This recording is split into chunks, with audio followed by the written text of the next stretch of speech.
Este es un vídeo muy importante si has sufrido una lesión de ligamentos, ya sea de rodilla, de pie-tobillo, de cadera o de hombro, que es muy típica, ¿vale? Digamos que esas son las más típicas y las que más incidencia tienen, ¿no?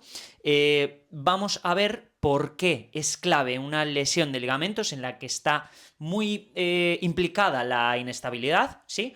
¿Por qué es clave que impliquemos al sistema nervioso central dentro de nuestro proceso de recuperación, ¿vale? Bien, normalmente cuando tenemos esa primera fase inflamatoria, ¿no? Pues le damos importancia a ir acompañando la inflamación. Este vídeo no es para tratar esa fase, ¿sí? Entonces, digamos que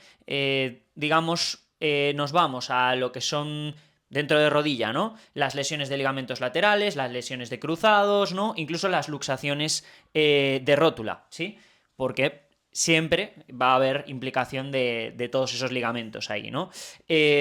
También en lesiones de cadera, también en, por supuesto, los famosos esguinces de tobillo, que prácticamente todas las personas que somos deportistas nos hemos hecho algún esguince, aunque sea leve, en algún momento. Vale, entonces, lo que tenemos que entender dentro de la lesión de ligamento, ¿sí? Por leve que sea, es que el ligamento tiene un papel fundamental dentro de la estabilidad de las articulaciones, ¿vale? Pero no porque sea una cuerda fija con mucha resistencia, ¿vale? Porque realmente no tienen tanta resistencia los ligamentos. Su papel clave dentro de la estabilidad es mandar información al cerebro, ¿vale?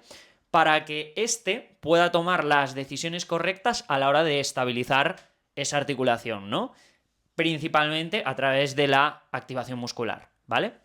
Entre otras cosas. Bien, más allá de eso, tenemos que ver entonces que, sobre todo en lesiones en las que no hay una rotura completa, ¿vale? Porque cuando hay rotura completa lo vemos mucho más claro. Bueno, pues sí, hay ciertas cosas que tenemos que trabajar a nivel de inflamación y demás, ¿no? Pero veo muy claro que pues el factor de estabilidad está súper alterado, entonces lo voy a tener que trabajar de forma progresiva, ¿no? Pero digamos que cuando hay, por ejemplo, una luxación de rótula, aunque sea leve, ¿no? O un esguince de los ligamentos laterales de la rodilla, o un esguince de tobillo de grado 1, ¿sí? Normalmente nos centramos en, bueno, ya si se me deshincha la articulación, yo estoy tranquilo, ¿no? Ahí ya vuelvo a entrenar, vuelvo a hacer poquito a poco mi actividad deportiva y listo, ¿no? Y está bien, obviamente tendremos que reintroducir la actividad deportiva poco a poco de nuevo, ¿no? Pero tenemos que prestar atención a esa información que mandan los ligamentos, ¿sí? Al cerebro, ¿vale? Que básicamente lo vamos a establecer de forma sencilla, ¿vale? Es un circuito que va por la médula espinal, esto sería el tronco del encéfalo, pasa por ciertos filtros de información en ese tronco del encéfalo, ¿sí? Y llega al tálamo, ¿vale? El tálamo, digamos que es un gran filtro, un filtro muy importante de información, ¿no? Y va a después esa información a la corteza. Digamos que si esta información desde el ligamento es una señal amenazante, ¿sí? Es decir, el ligamento está disparando señal de amenaza a nuestro sistema nervioso central, ¿sí? Señal de que, a pesar de que ya no haya una fase inflamatoria, aquí, en mi zona de lesión, todavía hay peligro, ¿sí? Vale, digamos que esa señal amenazante va a ir llegando a estos filtros de información, primero al tronco del encéfalo, son muy importantes, y después van a llegar a ese gran filtro que es el tálamo, ¿no? Y en última instancia se va a dirigir esa información a la corteza somatosensorial, ¿sí? Si digamos que todas estas regiones perciben amenaza, ¿vale? Entre otras cosas, lo que va a pasar es que la organización del tono muscular, es decir, la tensión que tiene la musculatura en reposo, ¿sí? Organizada desde las cortezas motoras, ¿vale? Las que mandan la señal de contracción al músculo, van a mandar una señal en base a la amenaza que se está percibiendo, ¿no? Entonces, digamos que la señal de contracción va a estar alterada y va a estar condicionada por la señal de amenaza que está yendo desde ese ligamento, ¿no? ¿Y qué es lo que pasa y cuál es el problema con esto? Evidentemente, un ligamento recién lesionado, ¿no? Los primeros días, la primera semana incluso, es normal que esté mandando una señal de amenaza, ¿no? Evidentemente esto tiene que ser así. Pero ¿qué es lo que pasa? Que cuando no trabajamos la señal de subida desde el ligamento, ¿no? La señal desde ese órgano informador que es el ligamento hacia la médula y el cerebro, ¿sí? Esa señal de amenaza puede permanecer y la mayoría de las veces permanece, ¿sí? A pesar de que ya se haya curado o se haya, digamos, acompañado de forma adecuada toda esa fase inflamatoria, ¿no? Entonces, ¿qué va a pasar con esto? Que va a haber alteraciones en la activación muscular, ¿vale?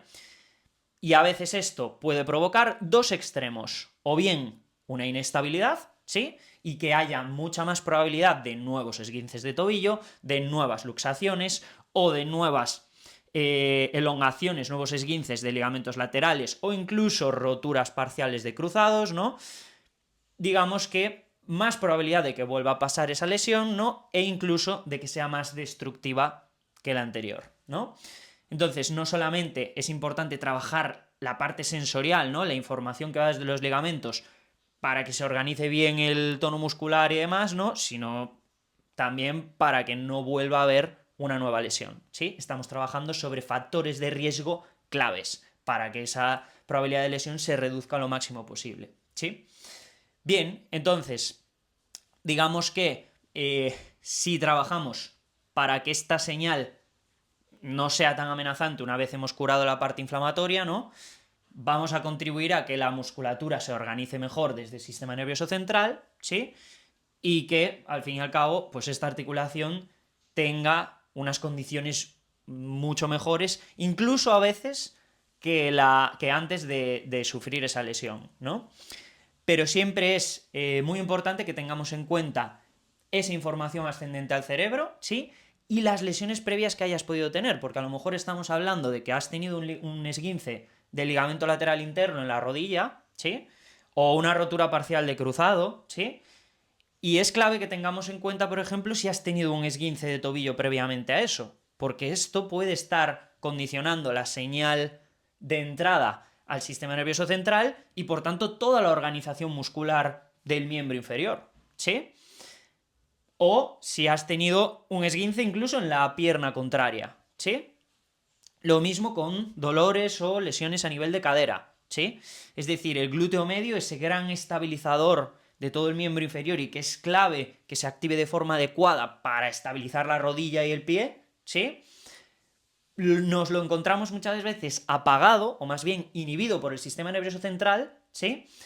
En base a alteraciones sensoriales que muchas veces pueden venir de lesiones previas, ¿vale? Otras veces vendrán de otras cosas, ¿vale? Como pueda ser pues, una alteración visual o alguna alteración del sistema vestibular, orofacial, ¿vale? Ahí entran muchas cosas, porque evidentemente aquí estos filtros de información hacen muchas cosas, ¿no? Pero desde luego lo que es clave es que tengamos en cuenta que los ligamentos tienen un papel fundamentalmente informador al sistema nervioso central, ¿vale? No son cuerdas pasivas que están ahí puestas y ya está, y van a aguantar con todo. No, su papel estabilizador se da porque son muy ricos y muy inteligentes a la hora de informar al sistema nervioso central, ¿vale? Entonces, es por eso que le vamos a dar tanta importancia dentro del programa Rodillas Sanas, ¿sí? Trabajemos con rodilla, trabajemos con el pie, con la cadera, con el hombro, con la cervical, lo que sea, siempre que tengamos el factor de inestabilidad, ¿vale?